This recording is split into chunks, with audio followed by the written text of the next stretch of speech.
Welcome to Calming Harp, the sounds of David's Psalms. I'm glad you've joined us for this brief moment we share together. I will be playing some of the music that has been brought out of the Psalms. My name is Steve Reese. I play the harp, and over the last several years I've been bringing the sounds of David's Psalms into recordings.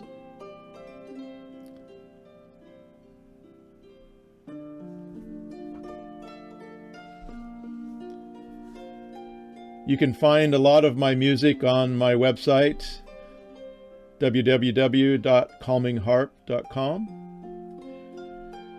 I have CDs available and MP3s.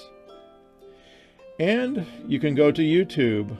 If you go to YouTube and then type in Peregrinati, Peregrinnatti, you will find hours of beautiful harp music that you can just play in the background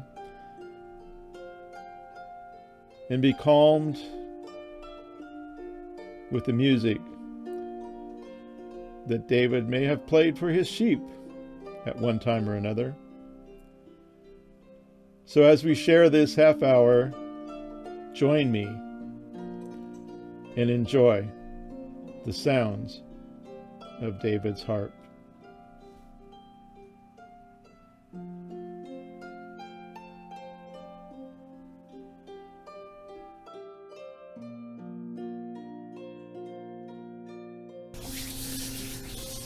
Well, thank you for coming back with me.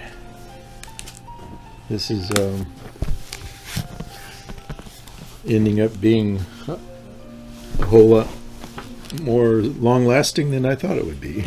And that's a good thing. I'm enjoying sharing my time and my thoughts with y'all. And I'm getting a lot of positive feedback that there's a lot of encouragement going on. So I'll keep going on with this. And like I said, I am enjoying it. It's interesting, Shirley and I were reading this morning in Deuteronomy, and God has been very, Moses is actually kind of winding things up. He knows he's going to have to go pass away on the mountain.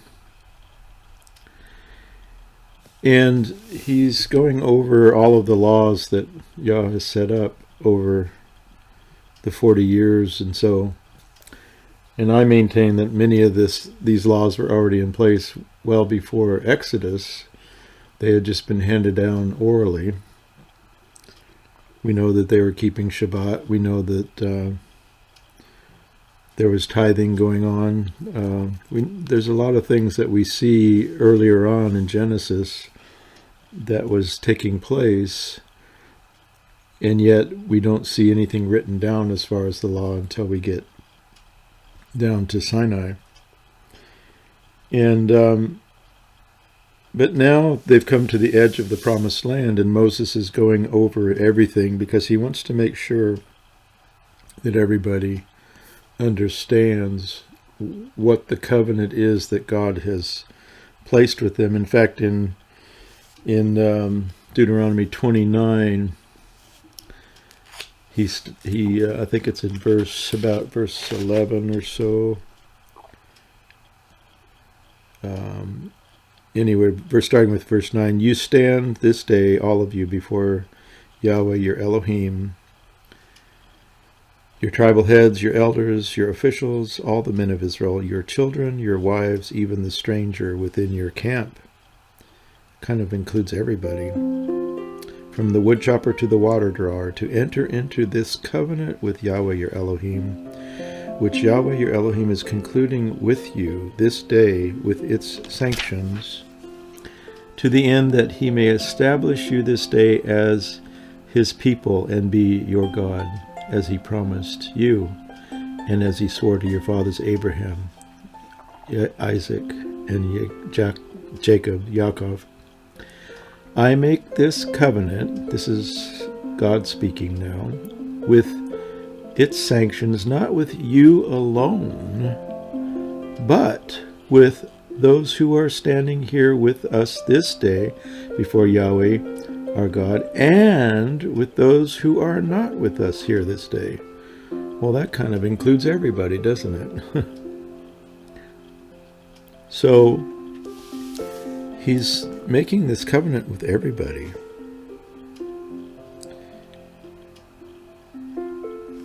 And down the road here, he even starts talking about, let's see if I can find it. Yes, chapter 30, down in verse 18, 19. I declare to you this day that you shall certainly perish if you go after other gods. That's verse 17. You shall not long endure on the soil that you are crossing over to possess. And then verse 19 is really important for all of us. I call on heaven and earth to witness against you this day. I have put before you life and death, blessing and curse. And then he expresses what he hopes our choice will be. Choose life if you and your offspring would live. By loving Yahweh your Elohim, heeding his commands, and holding fast to him, for thereby you shall have life, and shall long endure upon the soil that he has sworn to your ancestors. So, all of this to say that, in fact, in the earlier chapter, he lines out the blessings for those who will follow his word, and the curses for those who will not. And it's interesting, one of the thoughts I had is God's not standing up there going, okay, you stepped out of line, so I'm going to curse you. What he's actually saying is, you will be placing yourself out of the space where I can give you blessing, and that space out of where I can give you a blessing is cursing. He's not actually placing a curse on you to that extent, at least the way I'm looking at it. He's actually saying, I've lined this path out for you. And if you stay on this path, this instruction, the word Torah actually means instruction. The word law, to translate it as law, is not a very good translation, because it's actually more like instruction, showing you how to walk, how to live, where to go, where to stay safe, all of those things. And he's saying, if you don't stay on that path that's blessing and life, you're going out into that place where you're going to be out of blessing and out of life. Well, when you're out of blessing, then it's cursing. And when you're out of life, then it's death. So that's what he's saying. And I think we need to understand it that way very clearly. God, in all of his kindness, in all of his forethought, and all of his wisdom, is trying to line it out for us, so that by following carefully what he's put in front of us as the safe path, the life path, the blessing path, we can avoid the curse path and the death path. That's the way I understand it. And I was always, Hosea chapter 11 kind of has helped me understand it this way, because there he says, I taught you how to walk. I dangled you on my knee like a father takes care of his treasured firstborn child, his favorite. And he said, this is what I've done for you, and I've tried to keep you safe. And having done all that for you, then he says, how can I give you up? How can I let you go? How can I watch you get off of the path of blessing and life and go over into the cursing and death way, where I can't help you? That's what he's saying there in Hosea. So he's weeping as he says this. He's willing that none should perish.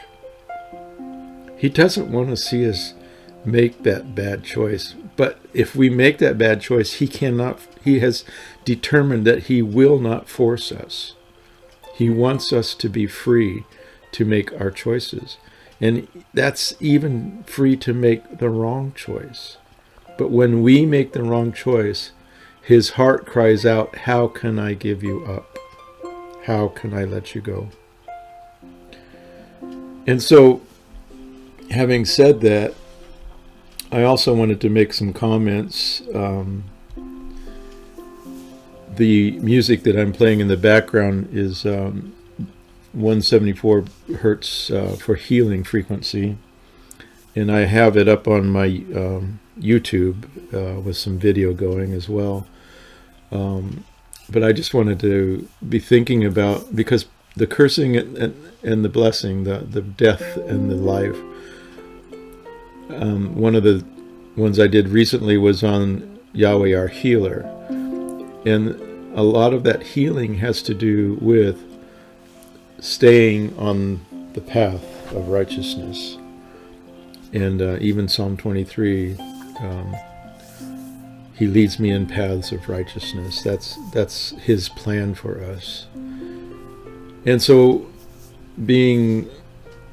calming Harp and trying to always be connected to the Psalms in some way, I thought, well, how do we connect what I've just been talking about with some of the Psalms that David has written? And I was immediately drawn to Psalm 119. I won't read the whole thing for you, but Psalm 119 is really where I have, in one of my teachings I show you how it is actually, because it's an acrostic, that means every 8 verses, the first letter of the first word in the first verse through the 8th verse all begin with the letter Aleph. And then the next 8 verses, starting with verse 9, the first letter of the first word in each of the 8 verses starts with the Bet. And then the next 8 verses is the Gimel. And by using the numeric patterns there, we can determine which note or frequency goes with which letter. And so Psalm 119 has been very central to the work that I've been doing with bringing the music out of the Psalms. But Psalm 119 is also known because in it, David mentions the law or the Torah or the testimonies or the statutes or the commandments practically every verse. And I'll just read through the first several verses to give you kind of an idea of where he's going with that. So starting with verse 1, blessed are the undefiled in the way, who walk in the Torah law of Yahweh. Verse 2, blessed are they that keep his testimonies and that seek him with a whole heart. Verse 3, they also do no iniquity, they walk in his ways. Verse 4, you have commanded us to keep your precepts diligently. Verse 5, oh, that my ways were directed to keep your statutes. Then, verse 6, then shall I not be ashamed when I have respect unto all your commandments. Verse 7, I will praise you with uprightness of heart when I shall have learned your righteous judgments. Verse 8, I will keep your statutes. Oh, forsake me not utterly. And then going into the Bet. Verse 9, wherewithal shall a young man cleanse his way? By taking heed according to your word. Verse 10, with my whole heart I have sought you. Oh, let me not wander from your commandments or your teachings. And then verse 11 is a favorite memory text. Your word have I hid in my heart, that I may not sin against you. And later on, I think it's verse 105, word is a lamp unto my feet and a light unto my path. Your word, his word. Verse 12, blessed are you, O Adonai. Teach me your statutes. Verse 13, with my lips have I declared all the judgments of your mouth. Verse 14, I have rejoiced in the way of your testimonies as much as in all riches. Verse 15, I will meditate in your precepts and have respect unto your ways. Verse 16, I will delight myself in your statutes. I will not forget your word. And then the Gimel, verse 17, deal bountifully with your servant that I may live and keep your word. 18, open my eyes that I may behold wondrous things out of your law, your Torah. 19, I am a stranger in the earth. Hide not your commandments from me. Verse 20, my soul breaks for longing unto your judgments at all times. 21, you have rebuked the proud that are cursed, with which do err from your commandments. 22, remove from me reproach and contempt, for I have kept your testimonies. 23, princes also did sit and speak against me, but your servant did meditate in your statutes. Verse 24, your testimonies also are my delight and my counselors. Up to the Dalet, verse 25, my soul cleaves unto the dust. Quicken me with according to your word. 26, I have declared my ways, and you heard me. Teach me your statutes. Verse 27, make me to understand the way of your precepts. So shall I talk of your wondrous works. 28, my soul melts for heaviness. Strengthen me according to your word. 29, remove from me the way of lying, and grant me your Torah graciously. Verse 30, I have chosen the way of truth. Your judgments have I laid before me. 31, I have stuck unto your testimonies, O Adonai. Put me not to shame. 32, I will run the way of your commandments when you shall enlarge my heart. And the verse 33, teach me, O Yahweh, the way of your statutes, and I shall keep it unto the end. In verse 34, give me understanding that I may keep your Torah. Yes, I shall observe it with my whole heart.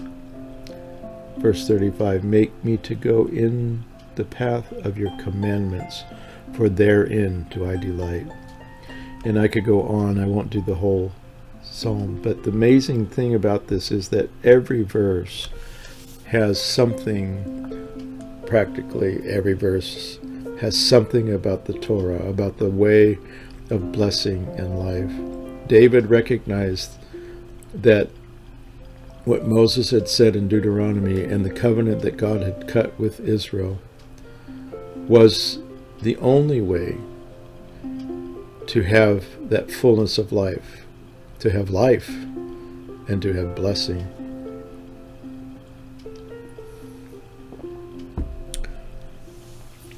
So that's what I wanted to bring to you today. I'll let the music play a little bit here, and then I'll end up with some final remarks.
So the message of this episode is that our Heavenly Father's ways are the best ways.